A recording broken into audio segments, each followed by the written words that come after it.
there and welcome back to the channel. Today we are tackling a dangerous myth that is way too common in the startup world. The belief that raising capital is the golden ticket to success. That if you just find an investor or an angel, everything will fall into place. But here is the truth. You can't buy traction, and in most cases you don't need an investor, you need a co-founder. Or maybe because you simply cannot find an investor, so you have to change strategy. In this video we are going to break down why chasing funding too early can actually hurt your startup, and how having the right person next to you can be the game changer that turns your idea into a real business. So this is what we are going to see today. The money trap. Why funding is not always the solution. What traction really means and why it can be both. The role of co-founder. Why it matters more than capital, some real-world examples, and last, how to find the right co-founder and avoid the wrong ones. All of this after our intro.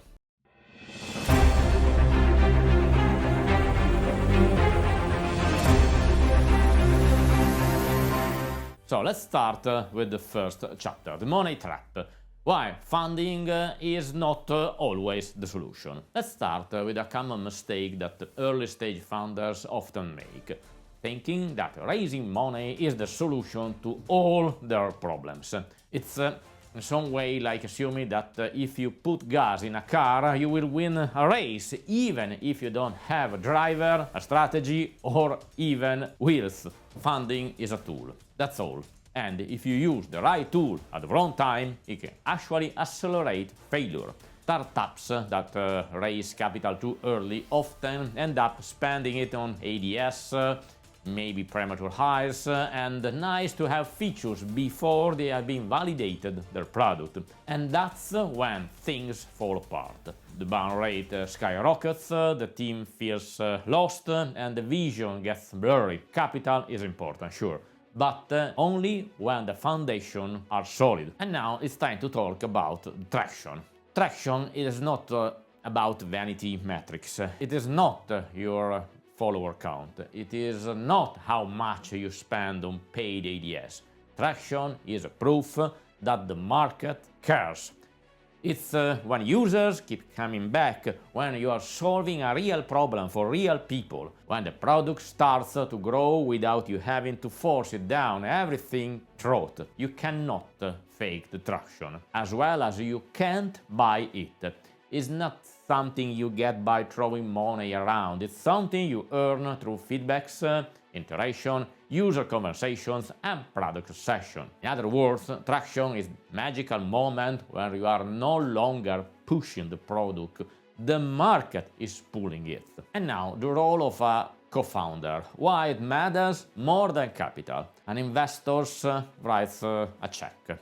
A co-founder builds with you. There is a massive difference. A great co-founder brings more than resources. They bring energy, creativity, skills, commitment, and shared ownership. They fill the gaps you can't cover alone. If you are a developer, you need someone who knows how to sell. If you are a visionary, you need someone operational. If you are more of a lone wolf, you need someone who connects people. Most important, a co-founder is there in the trenches with you. They don't walk away when the burn rate gets high or when growth slows down. They fight with you and sometimes celebrate or rebuild with you. For example, your seed stage startup needs $200,000 to develop an app. If you can't find an angel, and this day it is quite difficult, look for a young CTO and offer him or her a percentage of your startup in exchange for the work. Is it difficult to find him? Of course it is, but no more difficult than finding an investor, believe me. And once you are on the market and you have customers, if the idea is good, the angels will look for you. So now let's bring this home with a couple of examples. Think about WhatsApp. Before Facebook bought them, their traction was purely organic, because they solve a real universal problem. Or maybe think about a restaurant. You could have all the funding in the world, the best decor, a central location, but if the food sucks, no one comes back. Traction is the people who come back. And co-founders, so in this example, they are like chefs. You don't need a massive kitchen if you have someone next to you who knows how to cook with heart. And now, speaking about co-founders, how to find the right co-founder and avoid the wrong ones. So, finding a co-founder is a lot like dating. It is not just about chemistry, it's about complementarity. You don't need a clone of yourself. You need someone who brings what you lack.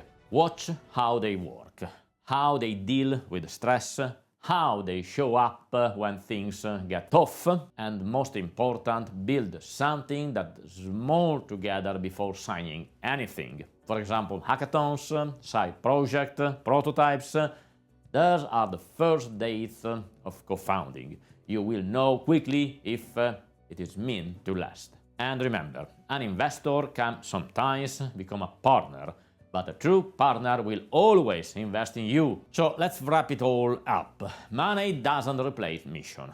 It doesn't replace product market fit, and it definitely doesn't create traction. Traction comes from solving problems, from listening to users, from iterating like crazy and showing up every day.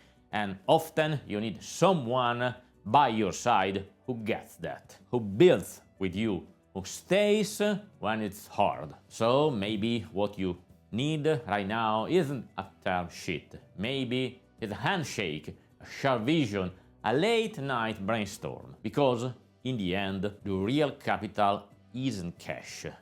It's the people who are crazy enough to build with you. So now the video is over. If you found it helpful, hit the like button and subscribe for more real talk on startups, growth, and building things that matter. And again, drop a comment below. Are you currently looking for funding or looking for someone to build with? And share this video with someone who's launching something. Maybe they are the co-founder you have been missing. See you next week.